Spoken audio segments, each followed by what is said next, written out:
வணக்க மக்களை, சட்டமன்ற கிடைக்கப்பட்ட மிக முக்கியமான தகவல் ஒன்று வெளியாகி இருக்கிறதாம். திடீரென அந்த 25 எம்எல்ஏக்களுக்கு அடித்த பால்டியா. உடனே போனை மாற்றி எஸ்பி வேலுமணி, ஆடிப்போன எடப்பாடி. வாங்க வீடியோவை முழுமையாக காண்கலாம். அதாவது தமிழக அரசியல் இந்த 2026 சட்டமன்ற தேர்தல் முடிவுகள், அதனைத் தொடர்ந்துதான் தமிழகத்திலே அதாவது எதிர்க்கட்சியாக உருவெடுத்துள்ள திமுக மற்றும் 3வது இடத்துக்கு தள்ளப்பட்ட அதிமுக என தமிழகத்தில் மும்முனை போட்டி நிலவ கொண்டது. இந்த வகையில் தான் அதிமுகவின் உட்கட்சி வாரம் நாளுக்கு நாள் தீவிரமான நிலையில்தான் அதிமுகவில் இரு அணிகளாக பிளவுபட்டு தற்போது அரசியல் சூழலில் ஒரு பெரும் பரபரப்பை ஏற்படுத்தியிருக்கிறது. அதாவது எடப்பாடி தலைமையில் ஒரு அணியாகவும் மற்றொரு அணி CV சண்முகம் மற்றும் SP வேலுமணி தலைமையில் இன்னொரு அணியாகவும் செயல்பட்டு இருக்கிறது. இந்த வகையில்தான் இந்த தமிழக அரசியலில் பரபரப்பான சூழலுக்கு இடையே முன்னாள் அமைச்சர் SP வேலுமணி அதிமுகவாகத்தான் எங்கள் உயிர் மூச்சு என்றும் அண்ணன் எடப்பாடியார் தான் எங்களுடைய பொதுச்சாளர் எனவும் தெரிவித்து அதிரடியான ஒரு திருப்பத்தை மாற்றியிருக்கிறார். இந்த தமிழக சட்டப்பேரவை தேர்தலில் தமிழக வெற்றிக் கழகத்திற்கு பெரும்பான்மை கிடைக்காத நிலையில் காங்கிரஸ், IMS, கம்யூனிஸ்ட் ஆகிய கட்சிகளின் ஆதரவோடு தான் விஜய் அவர்கள் முதல்வராக பதவியேற்றார்.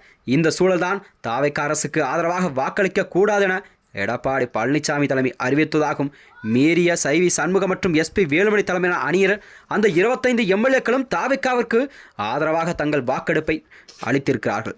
இதனால் தான் கோபமடைந்த எடப்பாடி பழனிசாமியோ அந்த 25 எம்எல்ஏக்களின் பதவி மற்றும் அடிப்படை உறுப்பினர் பொறுப்பிலிருந்து அனைத்து பொறுப்பிலிருந்தும் நீக்கப்பட்டு உத்தரவு ஒன்றை பிறப்பித்திருந்தார்.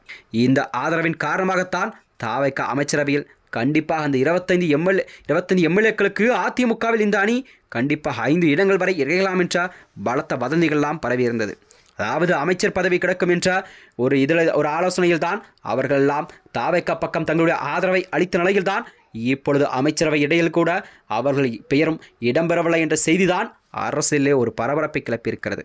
இந்த வகையில்தான் அமைச்சரவையில் இடம் கிடைக்காது மற்றும் புதிய அமைச்சர்கள் பதவியேற்பு விழாவுக்கு கூட அதிமுக எம்எல்ஏக்களுக்கு ஒரு அதிகாரப்பூர்வ அழைப்பு எதுவும் அனுப்பப்படாத சூழல் உருவாகியிருக்கிறது.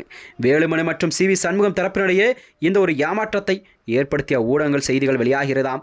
இதனைத் தொடர்ந்து தங்களது அடுத்த கட்ட நகர்வு குறித்து ஆலோசனை நடத்திய வேலுமணி தரப்பினர் இன்று செய்தியாளர் சந்தித்து தங்கள் அரசியல் நிலைப்பாட்டை கண்டிப்பாக வெளிப்படுத்தியாக கூறுவார் என்று எதிர்பார்க்கப்படுகிறதா. இந்த நிலையில்தான் எடப்பாடி பழனிசாமி என்ன முடிவுகள் எடுக்கப் போகிறார் மற்றும் அவருடைய அடுத்த கட்ட நகர்வு என்னவாக இருக்கும், SP வேலுமணி தலைமையிலான அந்த 25 எம்எல்ஏக்களும் மீண்டும் எடப்பாடி பழனிசாமியிடம் சேர்ந்து கொள்வாரா என்ற மனநிலையில் தான் மக்களிடம் ஒரு கேள்விக்குறியாக பார்க்கப்பட்டு வருகிறது. அது மட்டுமின்றி எடப்பாடி பழனிசாமி தான் அதிமுகவின் பொதுச்செயலாளராக நியமிக்கப்பட்ட சூழல் உருவாகியிருக்கும் நிலையில்தான் மீண்டும் அந்த SP வேலுமணி மற்றும் CV சண்முகம் தலைமையிலான 25 எம்எல்ஏக்கள் மீண்டும் அவருடன் ஆதரவு அளிப்பார்களா என்ற மனநிலையில் தான் பார்க்கப்பட்டு வருகிறதா.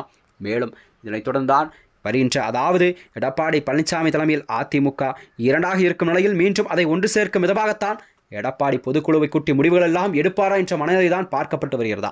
மேலும் இது போன்ற வீடியோக்களை தெரிந்து கொள்ள நமது சேனலை மறக்காமல் சப்ஸ்கிரைப் செய்து கொள்ளும். நன்றி, வணக்கம்.